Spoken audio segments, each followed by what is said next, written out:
丁春秋的武功是什么水平？作为新秀乐队的主唱和逍遥派的最终线 BOSS， 其实我们可以从硬实力和软实力两方面来看。首先，江湖人士之所以忌惮他，核心在于他把毒和武深度绑定，形成了一套防不胜防的战斗模式，而且他极其善于营销吹捧，一出行势必带上一群弟子进行法力造势，久而久之，江湖人士就对他的实力真假难辨，就像慕容复名声大于实力。其实仔细看，他的核心武功只有两个，一个是化功大法，算是硬实力，一个是新秀毒术，算是软实力。先来看化功大法，原著中明确提到，这是他根据逍遥派内功改良而来，与北冥神功同宗同源，但却走了不同的路线。北冥神功是西化一体，精妙无比，化功大法则主要讲究用毒质化去内力，主要原理就是以他常年修炼的奇毒，通过内力运行侵入对方经脉，直接破坏对方内力运行根基，让对手瞬间沦为手无缚鸡之力的普通人。这一手武功对普通一流高手可以说极具威慑力，比如青海掌门青灵子，内力在西域地界可以说算得上顶尖，但与丁春秋对战时却被一掌划去毕生功力，彻底沦为废人。还有丐帮长老陈孤燕，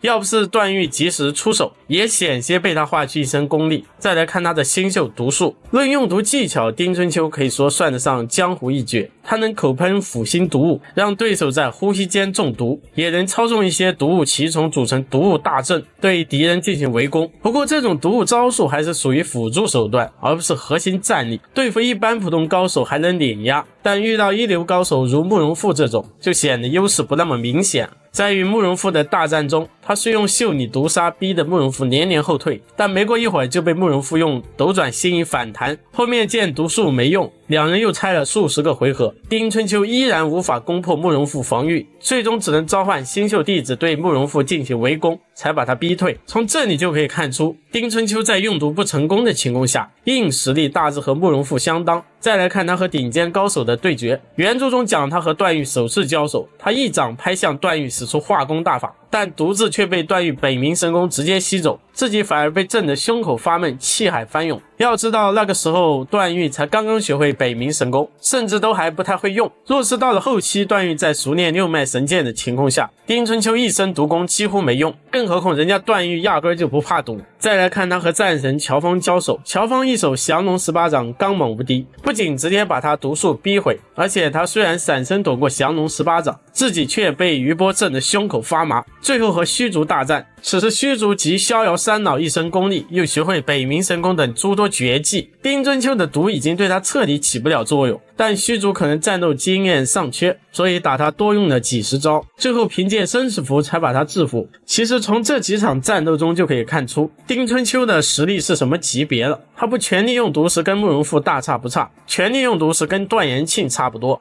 但遇到真正的顶级高手，他这些手段根本起不了作用，所以他算是用毒堆起来的伪一流高手。他的一生都在追求虚名，太过于沉迷弟子们的追捧，将新秀老仙法力无边的口号误以为真，一身逍遥派武功不好好修炼，反而沉溺在钻研一些旁门左道之中。这种心性注定他武功到不了绝顶，他的实力在新秀海自己地界玩玩还可以，但到了中原这种卧虎藏龙之地，势必就会屡屡碰壁。相反，来到中原的一系列战绩还给逍遥派招黑不少，这让大家怀疑以他的实力，当年是怎么偷袭成功逍遥子的？还是说逍遥派武功根本没有传说那么强？要不是后面出了个虚竹佐证名声，恐怕逍遥派名声也要被丁春秋一路带黑。